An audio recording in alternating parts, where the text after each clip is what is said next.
So good evening, and once again, sorry for the this thing, but basically again I'd like to thank Dr. Kumar Prakash, Dr. Vijay and the entire team for giving me this opportunity to talk on a subject that is very close to me, and that's the development of the rural comprehensive cancer center at the rural model. So I'd like to dedicate this talk to my teacher, Dr. Dev Darwal, who taught me in the field of hematology before at Sion Hospital and later Dr. S.H. Advani at the Tata Memorial Center, and also my spiritual gurus who have been guiding me over the years in this field. So as we know, basically the cancer cases are increasing, and it is estimated that by 2050 there will be nearly 27 million new cancer cases diagnosed every year, and very importantly, 70% of these cases will be in the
month patient will not be seen by oncologist at least, so the local doctor is to see. So thus the patient would get referred elsewhere in the initial period. And many patients who were improperly treated elsewhere used to come to PMH after the disease had progressed. So that was also in the initial period. A lot of advanced stages, progressive or refractory cases used to be there. And very importantly, most of the patients, that time there was no Mahatma or other government schemes like Ayushman Bharat and all. So most of these patients could not afford so-called even standard treatment protocol, and even giving treatment with say paclitaxel or carboplatin was much difficult considering that the financial constraints of the local population. So the mandate at that time was to develop a simple, effective, affordable treatment protocol. And that is, we always talk about evidence-based medicine. But the evidence is that most of the protocols or the phase 3 trials which are done in the best of settings, in the best of patients, with the best of infrastructure, no financial limitation. So whether that evidence which is generated in that set of patients works for the patients in this area, that's the question that has to be discussed. And very importantly, we have seen even here and in other, when I've worked with people in Africa, giving simple protocol like 3+7 for AML induction. We had patients, not a single patient in Tanzania, for example, achieved a complete, leave aside, pure immunocomplete remission, because most of the patients, when they got 3+7, used to die because of infection or lack of blood and platelet support. So sometimes so-called standard of care may not be the standard of care in this part of the world. So that has to be kept in mind when we talk about evidence-based medicine. And like I told you, even standard protocols like vaccine-based protocols and carboplatin, these were expensive drugs at that time, was not possible in this group of patients. So we were using simple protocols like CAF or iphosphosphamide for endemic cancer, CFS, and basically initially so definitely we were not using chemotherapy for cancer. This was the way back in 97, but it was not the standard of care as it is. So when working in the initial period at the center, one of the most important things that I learned was that the most important challenge in oncology is not just finding cures, but making cancer treatment affordable for the population. Because we even at that time we had platina, taxane which were good, we had like drugs like imatinib which were excellent for CMO, but these drugs could not be used in this group of patients. We had other drugs like rituximab or trastuzumab, all these drugs which are at least effective in a good number of patients could not be given. So it's very important to keep in mind that one thing that we have to think, especially in a country like India, is when the West do the drug discovery. But I think in India, and a country like India, we should be working a lot on what we call drug repurposing, because there have been many good drugs out there which may have good or good oncological purpose, but they are not being used. So that research should be there, especially in good cancer centers, in tertiary cancer centers, and in the academic institutions. How we can repurpose many of the drugs which we are using at present for other conditions. So this was the first thing. So we established the Tata Memorial Center Rural Outreach Program, and Dr. Dinsha was the director at Tata Memorial Center. This is Dr. Shankar Narayan here, and very important, you can see it, Dr. Bhagwe is a very young person at that time. So this was in way back in 2003, the Rural Outreach Program, the TMC Rural Outreach Program was, was signed, and Dr. Dinsha was the initial project director. Later when Dr. Bhagwe became the director, he became the project director, Dr. Shastri was also in charge, and I was one of the project coordinator of that program. So the mandate was of KMH was to extend its cancer control and prevention services to the rural areas for the benefit of underserved population, and most of this was for cancer screening. The three most common cancers, that is the head and neck cancer, the cervical cancer, and the breast cancer, these were three included in that. And as it is, other cancer patients who came to the hospital were also treated, but the screening was for these three conditions. And the open bed was chosen because it was, like I told you, it was the most underserved in terms of cancer care prevention at that time. And And after you leave Mumbai, actually, even in Goa, and even in Goa that time, there was not much cancer care facilities available. So this was area was devoid of that. So we started doing that in this area.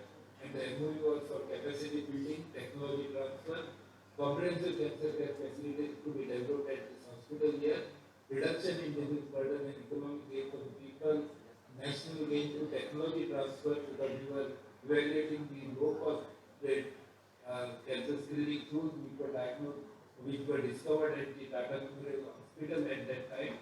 So like in VI and other testing and breast cell examination.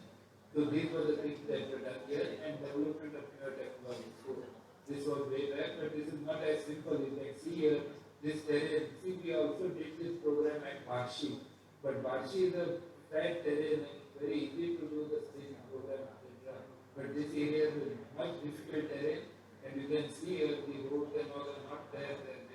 There are no houses for kilometers, so even to visit one house, people had to travel for kilometers before they could reach the house. So this was a difficult terrain to begin with, but I think the group here did a great job, and even Dr. Diksha is to regularly visit this place during that period wherein we concentrated even on the school children more importantly because cancer prevention and all actions were taken for this school children because many children in this area were even before they reach the 10th they start chewing tobacco. So this was where even concentrated on the school children at that time and Dr. Diksha the training and gathering community participation and support. This was a big thing that presence helped to get at that time. Very importantly, there was a lot of misunderstanding and basically taboos in this area, and even something like colposcopy was done for patients for screening of basically cervical cancer. People started sending word that sterilization is being done of the women who come for that. So there were some areas where there was no women who came for doing the screening because they were told that if you go there, they will not be sterilized.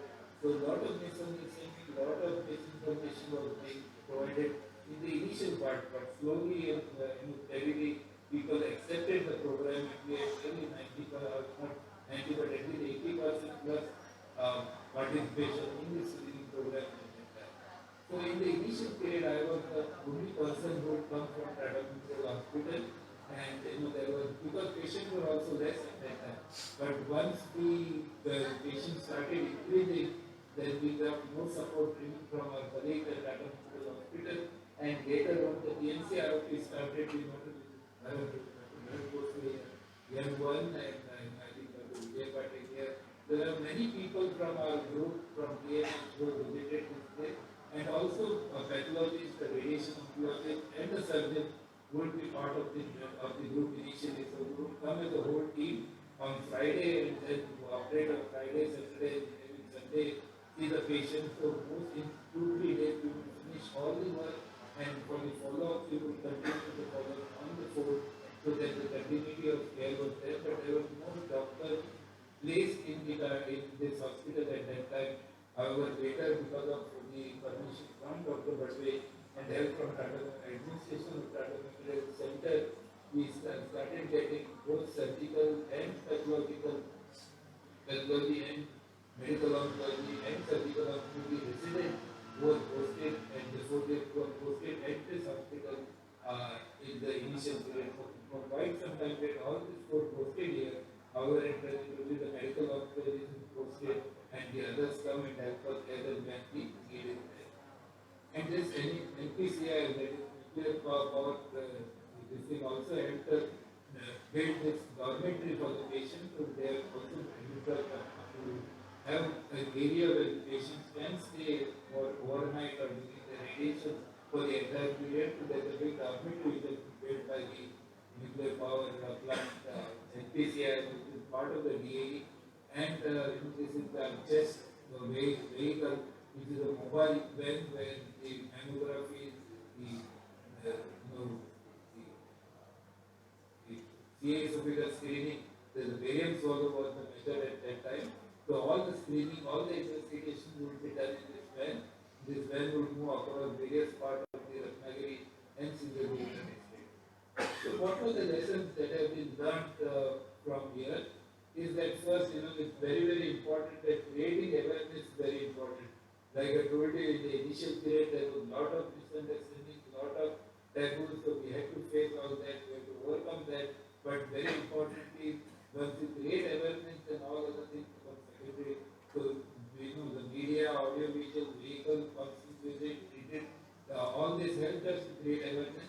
Most important, is that our patients who are getting cured, they were our most important brand ambassadors, and they themselves would bring other patients to this hospital for treatment. So, a lot of mouth-to-mouth publicity helped us create the awareness regarding cancer and regarding the fact that cancer can be cured happened in this area. And this simple van with the logo on that of Tata Mineral Center and the local listing and the cancer control program. So all this created more awareness in the community because this van will go all around these two districts. So it helps us to create continuous publicity regarding this cancer control program. So publicity awareness was important. The second thing was that in the initial period when we started the outreach program in 2003, it was only medical oncology and surgical oncology and pathology. Radiation therapy was not there because we did not have a radiation machine at that time. But we found out that many patients who come, especially during the initial phase, they have advanced disease, and basically patients do not travel to city or cannot stay there for 2-3 months, so they would not be going to the cities. And also, since many of the patients come here for palliative care after they are treated in cities, even the radiation therapy has a bullet palliative care.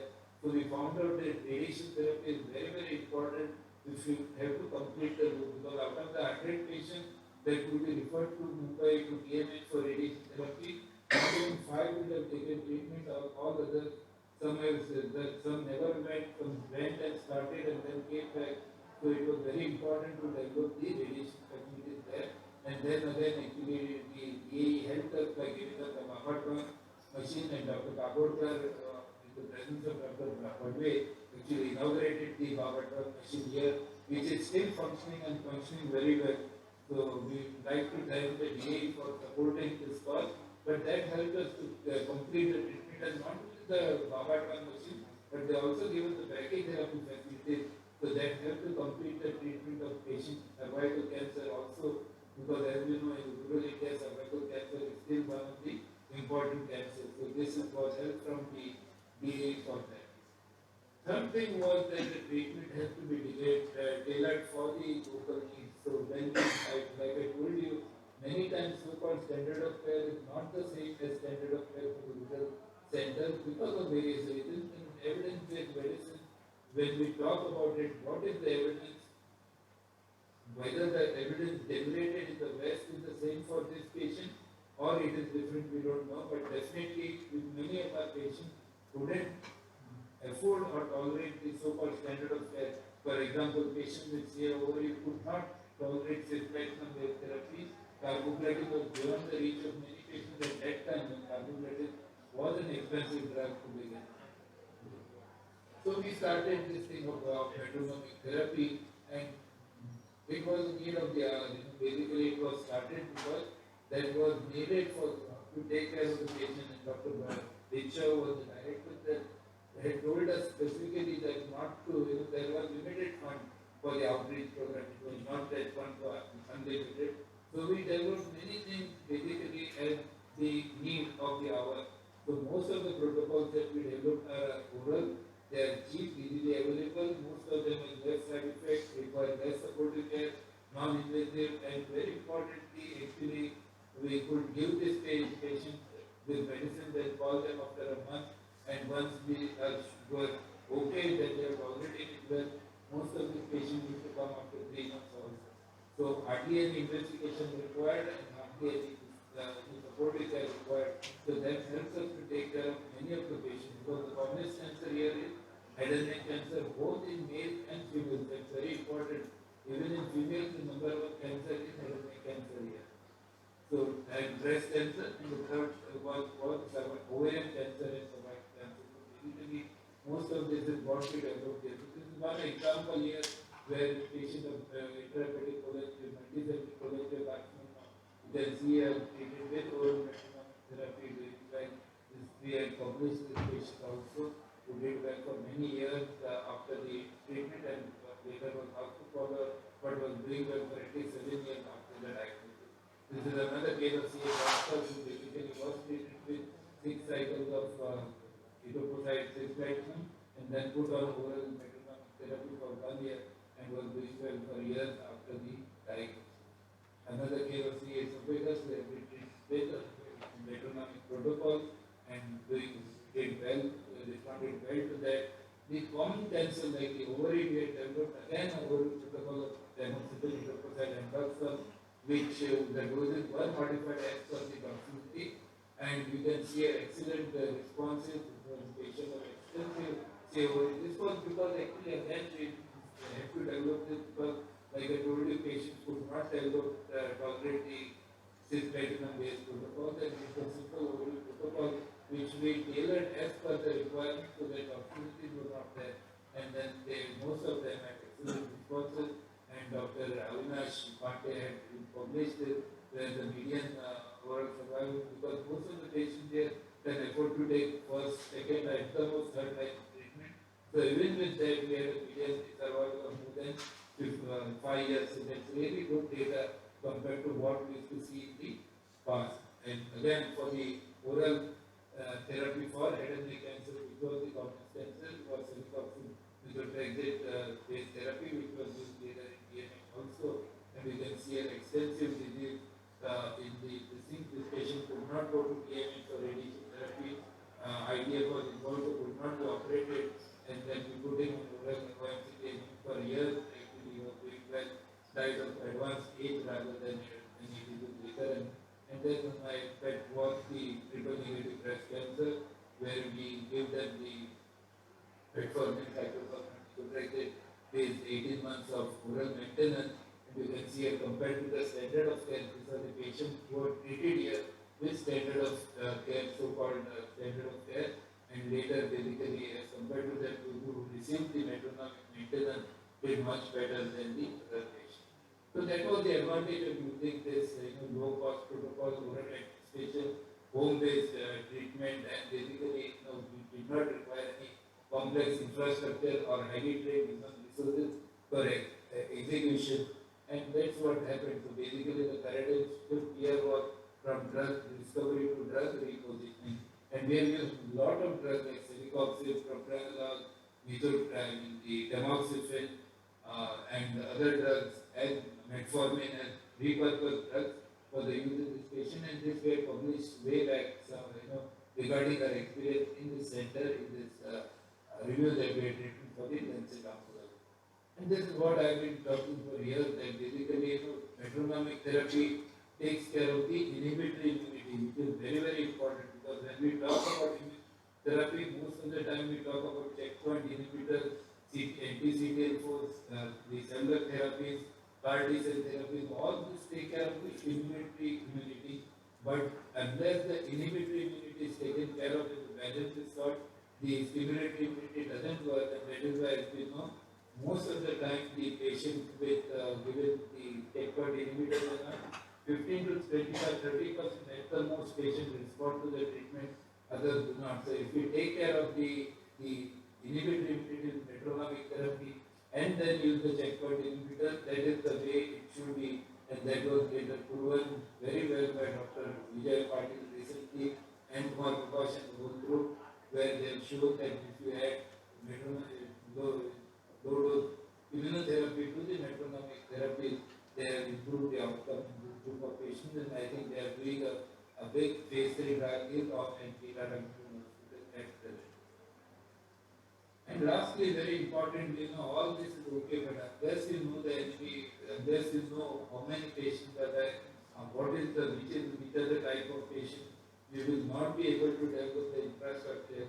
So very importantly, along with the therapy, you also have to have cancer registry, especially in the area where you are working. It's not a population-based registry or hospital-based registry at least, that would help us to know what the enemy is.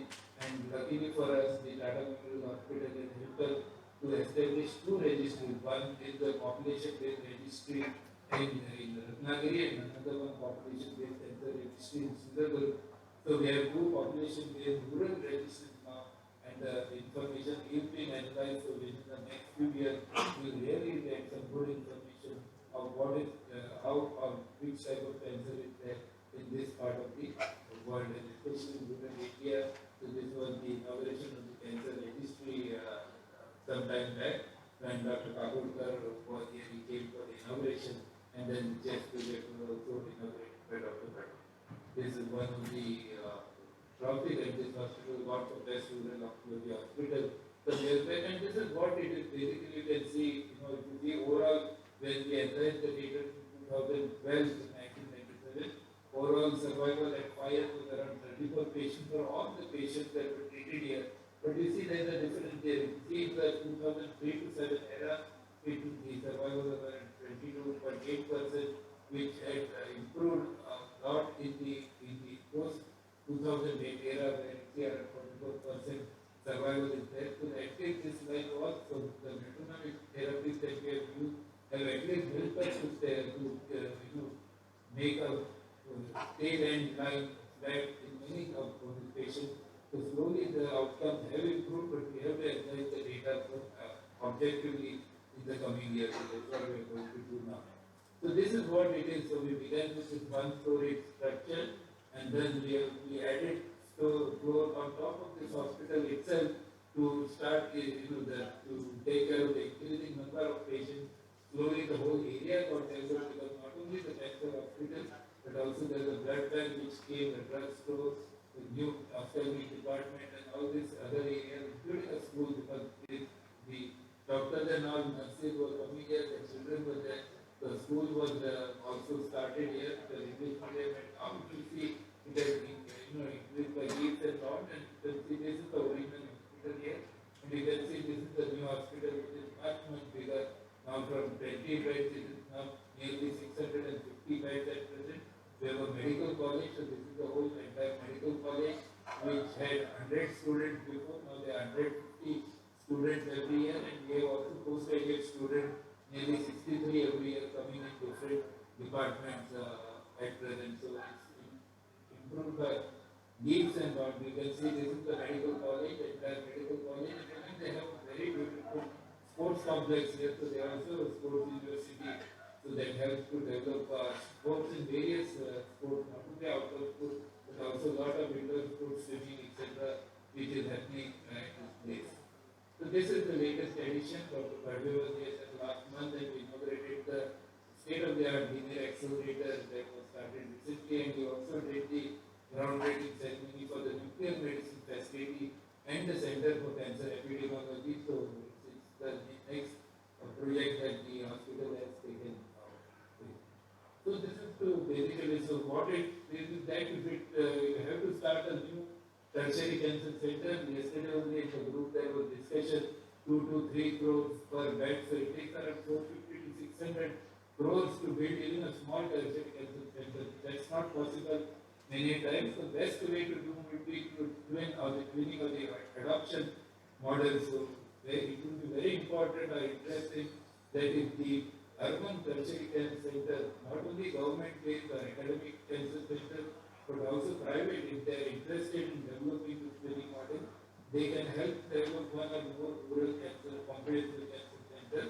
And what would be required is the identification of at least one faculty of this urban tertiary cancer center who is passionate to develop the rural cancer center. It's not only, for example, I have worked here, but also like Dr. Kailash Sharma has beautifully developed the Aurangabad rural cancer facility to, and it's really, they also started DM programs there now. So very important to have somebody who will be responsible to organize the monthly visit, provide the continuous input for developing the center. So we need that.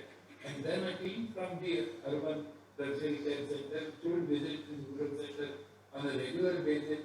On a fixed day, come what may. We always feel that when we do voluntary service or charity, we can do it. Not there's no responsibility there, but very important that accountability has to be there, because at the last minute every time when people will say, "Oh, I'm not coming tomorrow," so it's very difficult then to organize. So it's very important that even if you're doing voluntary work, accountability has to be there. And if we have decided to go on such some day that has to become what may, we have to go and visit the place. That will only help to develop the center, otherwise it won't. So the full support of the management of the rural healthcare facility is also very important because we have seen sometimes, they do want to do a lot, but the local hospital, if they don't help, it doesn't help. So it's very important that we here in this hospital, yes, the local people have supported a lot, and because of that, along with the help of PMC, we have been able to develop this facility.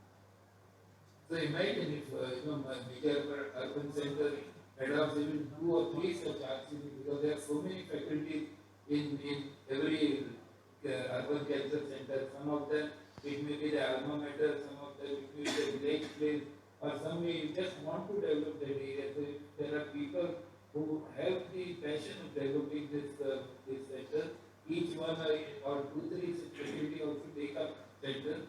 We over the years we have hundreds of such rural centers being developed without any additional cost to the government. So local people will have to put in effort, but basically like Tata now built so many centers, we have 10 centers now, but along with that if we help develop a few more of such centers, we will be doing much more to the rural population than what can be done by bringing them to the cities for treatment.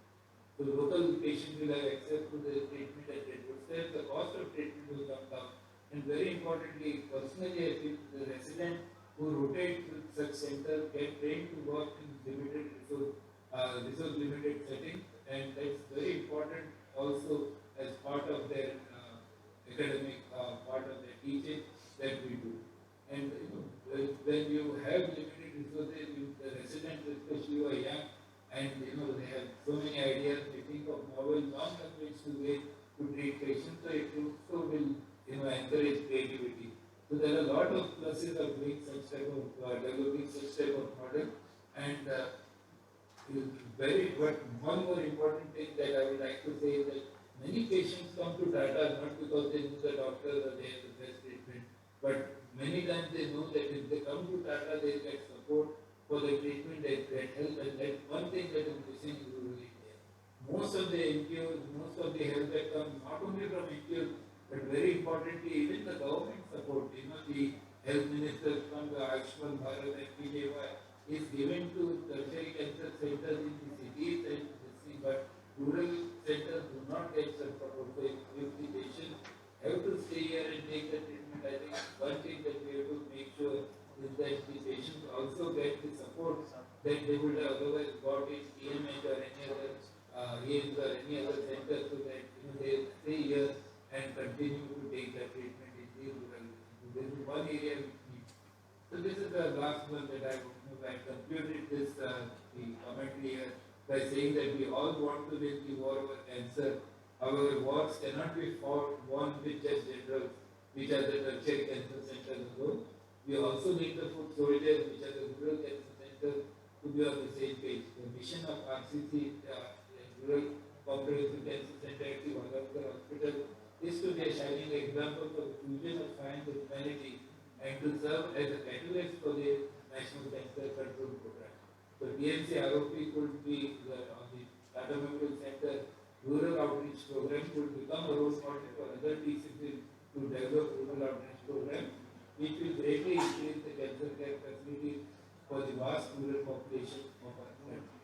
So this is one thing, many of us, we know they are doing their bit of social service, but there are many others who may not be doing. But this is just one message which was given by Muhammad Ali, the boxer, years back, that service to others is the right you pay for your room here on earth. So I think there is many people who may want to pay their rent, so please join this movement. And if many of our tertiary cancer centers, we will take 1 or 2 rural outreach centers, I think we will be able to develop many more such centers in rural part of the country. So this has been because they have many people here. I just put a few photographs that I could get from the net, but there are many more who have helped us develop this center. So thank you to all for the help of the year and in making this center a comprehensive rural health center. Thank you.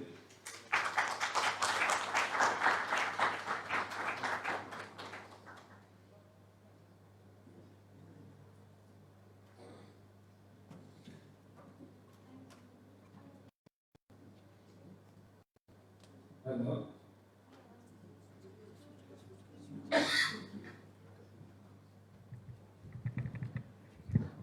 Thank you, sir, for that great talk. Uh, Normally in CRSF orations, we also allow questions. So if I'm very sure sir would be happy to take any questions if there are any. If anyone has questions, please. So, Vijay, you are there? Yes, sir, I'm there. Can you hear me, sir? Hello? Hello, sir, can you hear me? Yeah, yeah, Yeah, loud and sir, there are few questions, and Dr. Kannan has one question for you. Dr. Shripad Banavali, Dr. Kannan. yeah, sir. Audible, no?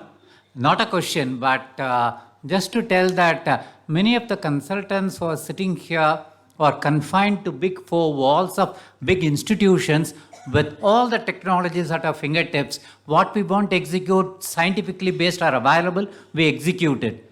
Today, workers like Banavali and the major staff from Tata, another great work in Northeast by Dr. Kannan, these people tell us that the what we call the scientific basis of medicine, something beyond what we call as science. He brought in science, social, and economics.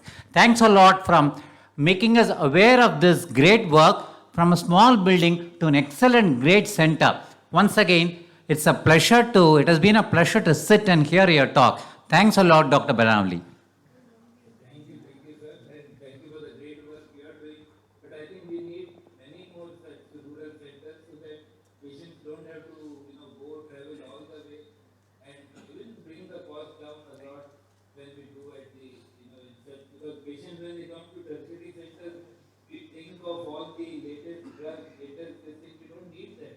Outcome may be low by 10, 5, 10% sometimes, but rather than not giving any treatment, giving the best possible is the best we can do for the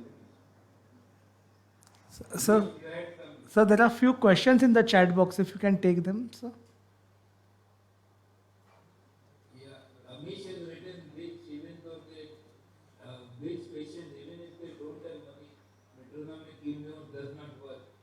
Especially I always say what we have developed metronomic therapy for various, the common cancers, what we get, we will work on those. But one area which I always tell, which is metronomic has never worked, is osteosarcoma. We have excellent therapy for other Ewing sarcoma, rhabdomyosarcoma, with really flat lines at the end of 5 years also. But osteosarcoma is one thing where I know it, nothing has worked. Pancreas is the other thing where we don't know what to use. I think, like Doctor, not Doctor, Mr. Catering of Memorial Sloan Catering Hospital, that there are certain diseases that are incurable. You know what an incurable disease is? It's the one that doctors don't know how to treat.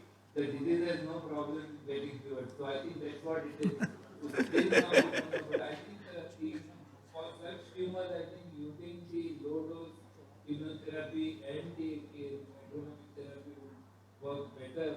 So I think Dr. Vijay Patil is working on that.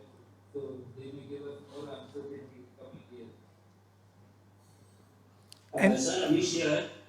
Yeah, I mean, Sir, sorry, on the web we cannot get up, but the work done by you requires a standing ovation and a salute to you, sir. yeah. I could not write that from the Yeah, chat yeah. box, but I remember Yeah. once in 3 weeks you used to go, and from there now look at the entire city full of medical facilities. Sir, hats off to you, sir. And I'm really, really honored and proud to be your student, sir. That's what I wanted to say. thank you. I- But as you know, there's a lot of help from the local listing and the people who are working for the trust. But the main thing, see how destiny is. I was thinking that the position is tomorrow and tomorrow is my day. So I could not say, I had to come here, but it was today. So I had to give the donation from this place itself. So without, Vijay wanted me to be there. So he shifted it to Friday, but I thought it was Saturday. So I was here today, so I think destiny had it that the oration had to take place from the time of moving what we can say. So thank you for your kind words and thank you for all the help which you and others have given to the year and helped me establish this center. I think we need to give a standing ovation to sir. Yeah.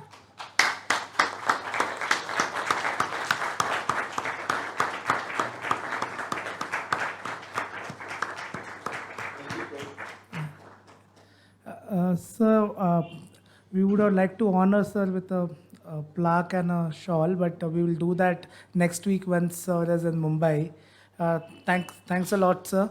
Thank you for giving your time. Actually, we wanted sir to be here, and I knew that every third Saturday sir is in Derwan. That's the reason why we willfully kept the oration on a Monday, but as it was the destiny that the oration had to be given from Derwan only.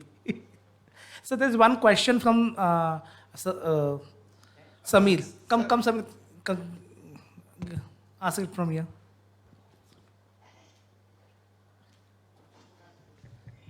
Sir, I have worked with you there. I was there with you for 4 months. I've seen your work. So I've seen how you are treated many patients with OMCT, how they are getting benefited. And now almost all our Indian medical oncologists are following your OMCT protocols and they are giving it in various situations. But what like I have seen here is like most of the people don't know which chemotherapy, means which metronomic drugs needs to be combined in which group of patients. So because many of the I think the where you are using in esophagus or stomach or cervix, many of the data is not published. So I think it will be great if you at least have some article or something like that is written by you, and you specifically write the dose and the combinations of drugs which we have used already, so that all of us will benefit and we can follow that protocol what you are using and you have experienced. Because many times we call each other and ask what needs to be given now. Definitely we'll try to publish that and I've been telling people here to collect the data because there's a lot of data which has accumulated over the years. And we always say, always metronomic therapy people feel is only low dose. So if you are low dose, anything low dose is metronomic, so that's not. So as you know, we always consider that metronomic therapy the combination, one drug that works on the tumor, one drug that works on the microenvironment, and one drug that works on the modulating the body's immunity. And as you know, each tumor is different. The microenvironment of each tumor is different. For example, head and neck has a lot of inflammation in it, so we have used celecoxib, angiosarcoma has a lot of angiogenesis there, so we have used anti-angiogenic drug like basically propranolol or CA triple negative breast cancer is FTR driven thing, so we have used Clorman, FTR inhibitor in the form of metformin. So I think we have used various drug combinations as per the tumor and the subtype of tumor. So all this is important, but I think it's time to write it up and write it in the review and our data that is there. So you are right. I think next year we should do that to get it more acceptable to the masses, because unless you publish, I think people will not accept it. So at least if you publish, there will be some like Gauri said, there's some at least data which is documented to consider to use it. So I think that's what we should do in the next week. Yes, sir. Thank you. So we can't call you, so we call each other. So I think if you publish that, so we'll have a official article so that we can follow it. Thank you. Thank you, sir. I think, Banavali sir, it would be good to remind everyone that more on metronomic we could hear in 2023 when the International Society of Metronomic will be having again a full international conference of metronomics in Mumbai next year. So your thoughts on that, sir?